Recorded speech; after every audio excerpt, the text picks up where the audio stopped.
To the door. He was not inside. She flew around to the play yard. He was not there. Then she called, "Tom! Come back, Tom!" She listened intently, but there was no answer. She had no companions but silence and loneliness. So she sat down to cry again and upbraid herself. And by this time, the scholars began to gather again, and she had to hide her grief and still her broken heart and take up the cross of a long, dreary, aching afternoon, with none among the strangers about her exchange sorrows. Tom dodged hither and thither through lanes until he was well out of the track of returning scholars, and then fell into a moody jog. He crossed a small branch 2 or 3 times, because of a prevailing juvenile superstition that the crossfire baffled pursuit. Half an hour later he was disappearing behind the Douglas mansion on the summit of Cardiff Hill, and the schoolhouse was hardly distinguishable away off the valley behind him. He entered a dense wood, picked his pathless way to the center of it, and then sat down on a mossy spot under a straitened oak. There was not even a sapphire stirring. The dead noonday heat had even stilled the songs of the birds. Nature lay in a trance that was broken by no sound but the occasional far off hammering of a woodpecker, and this seemed to render the pervaded silence sense of loneliness to the more profound. The boy's soul was stabbed at melancholy. The feelings were in happy accord with his surroundings.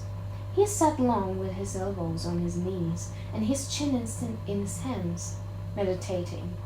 It seemed to him that life was but a trouble at best, and he was more than half envied Jimmy Hodges, so lately released. It must be very peaceful, he thought, to lie and slumber and dream forever and ever, with the wind whispering through the trees and caressing the grass and the flowers over the grave, and nothing to bother and grieve about. If he only had a clean Sunday school record, he could be willing to go and be done with it all. Now as to this girl, what had he done? Nothing. He had meant the best in the world and been treated like a dog, like a very dog. She would be sorry someday, maybe when it was too late. If he could only die temporarily. But the elastic heart of youth cannot be compressed into one constrained shape long at a time. Tom recently began to drift insensibly back into the concerns of this life again. What if he turned his back now and disappeared mysteriously? What if he went away, ever so far away, into unknown countries beyond the seas, and never came back any more? How would she feel then? The idea of being a clown recurred him now, only to fill him with disgust. The frivolity and jokes and spotted tides were an offense when they intruded themselves upon a spirit that was exalted into vague, august realm of romantic. No, he would be a soldier, and return after long years, all worn and illustrious. No, better still, he would join the Indians and hunt buffaloes and go on the warpath in the mountain range and the trackless great plains of the far west. And far away in the future come back a great chief, bristling with feathers, hideous with paint, and pranced into Sunday school some drowsy summer morning with a blood-curdling butterwood, and seared the eyeballs of all his companions with unappeasable envy. But no, there was something gaudier even than this. He would be a pirate. That was it. Now his future lay plain before him, and glowing with unimaginable splendor. How his name would fill the world, and how gloriously he would go plowing the dancing seas in his long, low, black-hulled racer, the spirit of the storm, with his greasy flag flying at the fore. And at this need of his fame, how he would suddenly appear at the old village and stalk into church, brown and weather-beaten in his black velvet doubled in trunks, his great jack boots, his crimson sash, his belt bristling with horse pistols, his crime-rusted cutlass at his side, his slouch hat with waving plumes, his black flag unfurled, with the skull and crossbones on it, and here with the swell and ecstasy the whisperings, It's Tom Sawyer, the pirate, the Black Avenger of the Spanish Main. Yes, it was settled. His career was determined. He would run away from home and enter upon it. He would start the very next morning. Therefore, he must now begin to get ready. He would collect his resources together. He went to a rotten log near at hand and began to dig under one end of it with his barrow knife.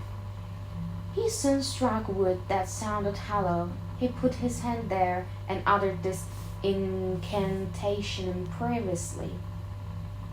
What hasn't come here? Come. What is here? Stay here. Then he scraped away the dirt and exposed a pine shingle.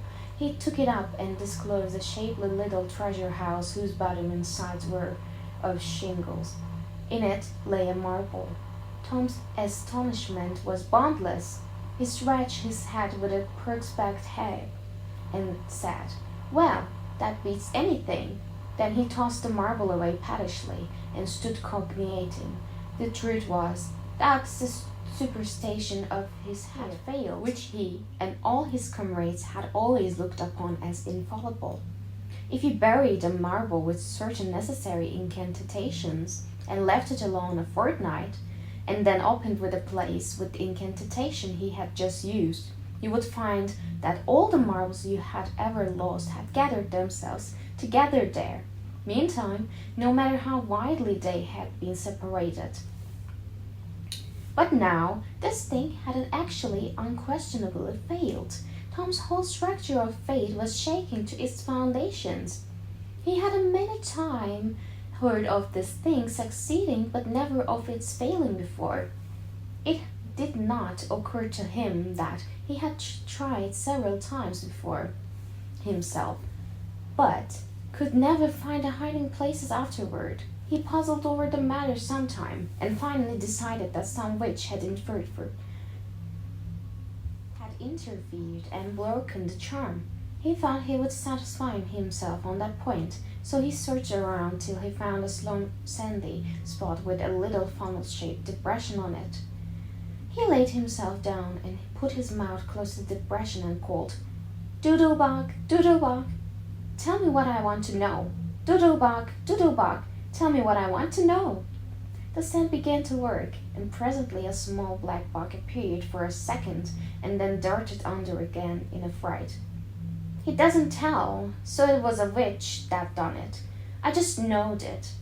He well knew the futility of trying to contend against the witches, so he gave up discouraged, but it occurred to him that he might as well have the marble he had just thrown away, and therefore he went and made a patient he could not find it.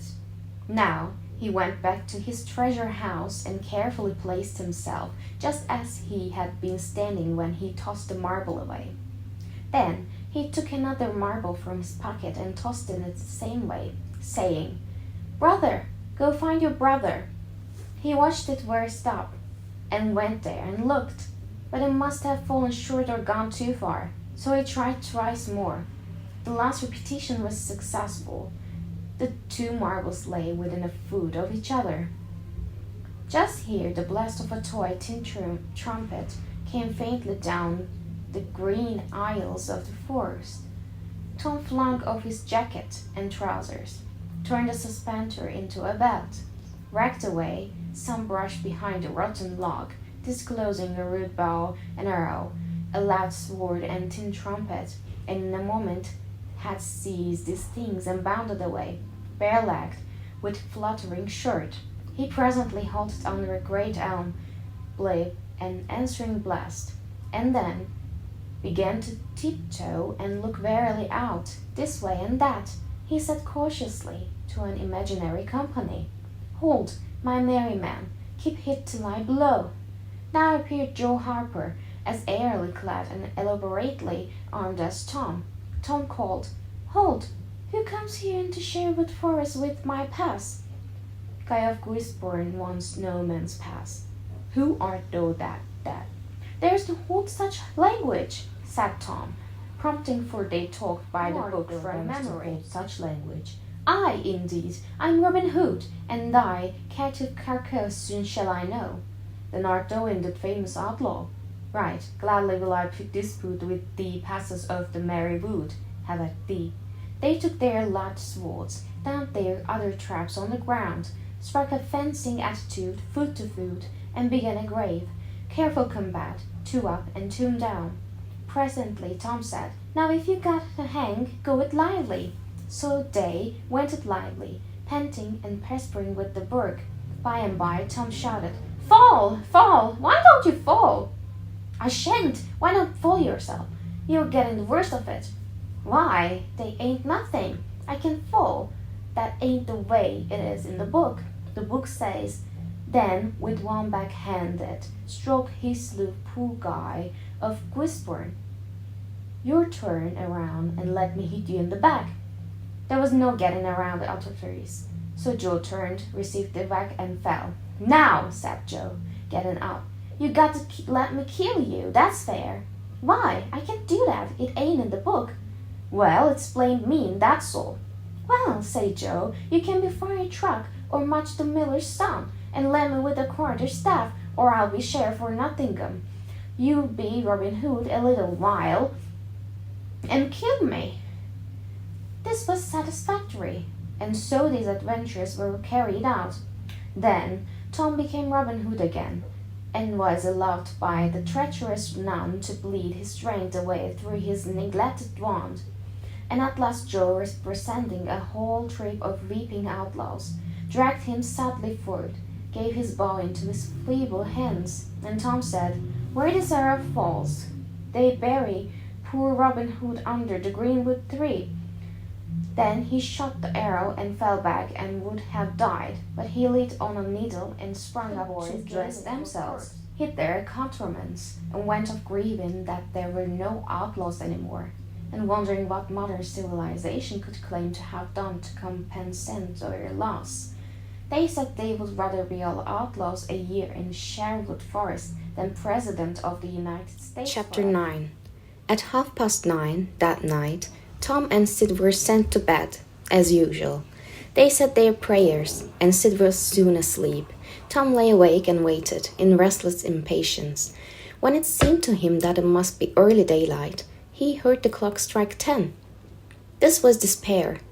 He would have tossed and fidgeted, as his nurse demanded, but he was so afraid he might wake Sid. So he lay still and stared up into the dark. Everything was dismally still. By and by, out of the stillness, little, scarcely predictable noises began to emphasize themselves. The ticking of the clock began to bring itself into notice. All the beams began to crack mysteriously. The stairs creaked faintly. Evidently, spirits were abroad. A measured, muffled snore issued from Aunt Polly's chamber. And now the tiresome chirping of a cricket that no human ingenuity could locate began. Neck the ghastly, thinking of a death watch in the wall at the bed's head made Tom shudder. It meant that somebody's days were numbered. Then the howl of a far dog rose on that night, and it was answered by a fainter howl from a remoter distance. Tom was in agony. At last he was satisfied that time had ceased and eternity begun. He began to doze in spite of himself. The clock chimed 11, but he did not hear it. And then there came, mingling with his half-formed dreams, a most melancholy caterwauling, the raising of a neighboring wing, a cry of "Scat, you devil!" and the crash of an empty bottle against the back of his ounce woodshed brought him wide awake. And a single minute later he was dressed and out of the window and creeping along the roof of the L on all fours. He meowed with his caution once or twice as he went, then jumped to the roof of the woodshed and tensed on the ground. Huckleberry Finn was there, with his dead cat. The boy moved off and disappeared in the gloom. At the end of half an hour, they were wading through the tall grass of the graveyard. It was a graveyard of the old-fashioned western kind. It was on a hill, about a mile and a half from the village. It had a crazy board fence around it, which leaned inward in places, and outward the rest of the time, but stood upright nowhere. Grass and weeds grew rank over the whole cemetery. All the old graves were sunken in. There was not a tombstone on the place. Round top, worm-eaten boards scattered all the graves. leaning for sport and finding none, sacred to the memory of so-and-so, had been painted on them once. But it could no longer have been read, on most of them now, even if there had been light. A faint wind moaned through the trees, and Tom feared it might be the spirits of the dead. Complaining at being disturbed, the boy talked little, and only under their breath, for the time and place and the pervading solemnity and silence oppressed their spirits. They found a sharp, new heap. They were skinned, and ensconced themselves with the protection of the 3 great elms that grew in a bunch within a few feet of the grave. Then they waited in silence for what seemed a long time. The hooting of a distant owl was all the sound that troubled the dead stillness. Tom's reflections grew oppressive. He must force some talk. So he sat and whispered, "Hucky, do you believe that dead people like it for us to be here?" Huckleberry whispered, "I wished I knowed. It was an awful storm like, ain't it?" "I bet it is." There was a considerable pause, while the boy conversed this matter inwardly. Then Tom whispered, "Say, Hucky, do you reckon House Williams hears us talking?" "Of course he does. At least his spirit does." Tom, after a pause, "I wish I'd said Mr. Williams, but I never meant any harm. Everybody calls him Hoss. A body can't be too particular how they talk about these here dead people, Tom." This was a damper, and conversation died again. Presently Tom seized his comrade's arm and said, "Shh! What is it, Tom?" And the two clung together with beating hearts. "Shh! There's this again. Didn't you hear it?" There, now you hear it. Lord, Tom, they're coming. They're coming, sure. I don't know. What'll do? Think they'll see us? Oh, Tom, they can't see in the dark. Same as cats. I wish I hadn't come. Oh, don't be afraid. I don't believe they'll bother us. We ain't doing any harm. If we keep perfectly still, maybe they won't notice us at all. I'll try to, Tom, but Lord, I'm of all a shiver. Listen! The boys bent their heads together and scarcely breathed. A muffled sound of voices floated up from the far end of the graveyard. "Look! See there!" whispered Tom. "What is it?" "It's devil fire. Oh, Tom, this is awful." Some vague figures approached through the gloom, swinging an old-fashioned tin lantern that freckled the ground with innumerable little spangles of the light. Presently Huckleberry whispered with a shudder, "It's the devil sure enough. 3 of 'em. Lordy, Tom, we're gunners. Can you pray?" "I'll try, but don't you be afraid. They ain't going to hurt us. Now I lay me down to sleep, Shh! What is it, Huck? They're humans. One of them is, anyway. One of 'em old Muff Potter's voice. No, it ain't so, is it?" "I bet I know it. Don't you stir no budge. He ain't sharp enough to notice us. Drunk, the same as usual, likely. All right, I'll keep still. Now they're stuck. Can't find it. Here they come again. Now they're hot. Cold again. Hot again. Red hot. They're painted right this time. Say, Huck, I know another of them voices. It's Injun Joe." "That's so, that modern half-breed. I'd rather they was devil a darn sight. What can they be up to?" The whisper died wholly out now, for the 3 men had reached the grave and stood within a few feet of the boy's hiding place. "Here it is," said the 3rd voice, and the owner of it held the lantern up and revealed the face of young Dr. Robinson.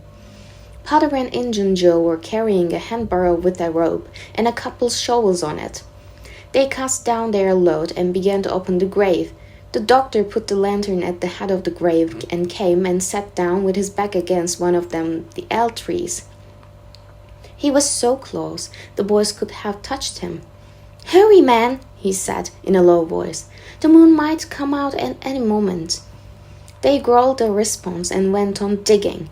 For some time there was no noise but the grating sound of the spade discharging their freight of mud and gravel. It was very monotonous. Finally a spade struck upon a coffin with a dull woody accent, and within another minute or two the men had hoisted it out on the ground. They pried off the lid with their shovels, got out the body and dumped it rudely on the ground. The moon drifted from behind the clouds and exposed the pallid face. The barrel was got ready, covered with a blanket, and bound to its place with the rope. Potter took out a large spring knife and cut off the dangling end of the rope and said, "Now to cast things ready, Sawbones, and you'll just out with another 5, or here she stays." "That's the talk," said Injun Joe. "Look here, what does this mean?" said the doctor. "You require your pay in advance, and I've paid you." "Yes, and you done more than that," said Injun Joe, approaching the doctor, who was now standing. "5 years ago you drove me away from your father's kitchen one night, when I come to ask for something to eat, and you said I weren't there for any good. And when I swore I'd get even with you if it took 100 years, your father had me jailed for a vagrant. Did you think I'd forget? The Injun blood, it ain't me for nothing. And now I've got you, and you got to settle, you know." He was threatening the doctor with his fist in his face by this time. The doctor struck out suddenly and scratched the ruffian on the ground. Potter stopped his knife and exclaimed, "Here, now, don't you hit my part!" And the next moment he grappled with the doctor and the 2-3 struggling with might and main, trampling the grass and treeing the ground with their heels. Injun Joe sprang to his feet, his eyes flaming with passion, snatched up Potter's knife and went creeping, cat-like, and stopping round and round about the combatants, seeking an opportunity. All at once, the doctor flung himself free, seized the heavy headboard,